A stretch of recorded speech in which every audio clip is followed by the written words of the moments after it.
Now that you've completed the second book, I want to congratulate you on having no more readings for this semester. I want to also ask you to consider what the American Bill of Rights tells you about the revolutionaries. But in doing so, I recommend thinking about it as historians. Think not what it means to us today, but what it meant to them when they wrote it. A quick glance at the text of the 10 Amendments in the Bill of Rights shows that they are not a list of the rights that Americans enjoy. They are instead a list of prohibitions on the federal government. They tell us what the federal government is not permitted to do. It does not list what is owed American citizens. You see this when you read the words, "Congress shall pass no law concerning this or that." And you see it when you study the history. Despite the First Amendment, Americans lived with an established religion in most states of the United States for many years after the ratification of the Bill of Rights. State governments established an official religion, and citizens of those states had to pay taxes to support that particular church.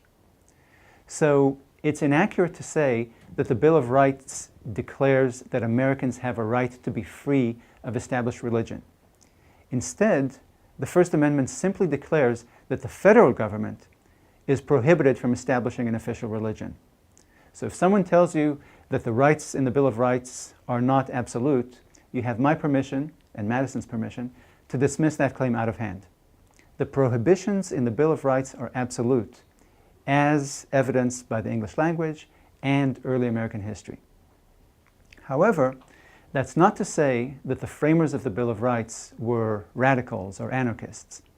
They understood that governments could, and even should, limit various freedoms. Punish you for falsely yelling fire in a crowded theater, prohibit child pornography, limit your free exercise of some wacky and violent religions, confiscate your guns, etc. But they left it to local governments to enact these limitations. They prohibited absolutely and in clear and absolute terms the federal government from enacting any such limitations.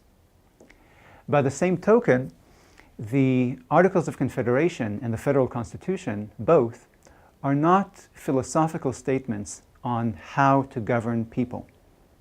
The framers of the first and second U.S. Constitutions understood that these documents explained only how the central government should operate. These were constitutions regulating only the central government, not the other levels of government in the United States. So the founders understood that most of the governing is done and should be done beneath this national level of government by various local institutions.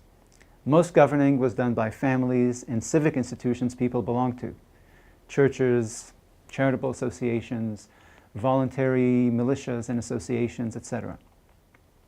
Municipal governments governed less, county and state governments governed less than that, and the national government governed less than that. So when you see how little these framers expected the national government to govern, you shouldn't conclude that they were anarchists. You shouldn't conclude that these founders of the Republic denied all governments the right to regulate guns and speech and religion and people's various pursuits of happiness. They understood that societies regulate and restrict these things all the time by necessity. All they said in these two constitutions was that this regulation shall not be done at all by the central government. This should allow different communities to do these things differently. Some towns would have official churches, or gun control, or habeas corpus, or speech codes. Some would not. Some states would, while others would not. Indeed, like I said with regard to state religions, we see that this was so in the late 18th and 19th centuries.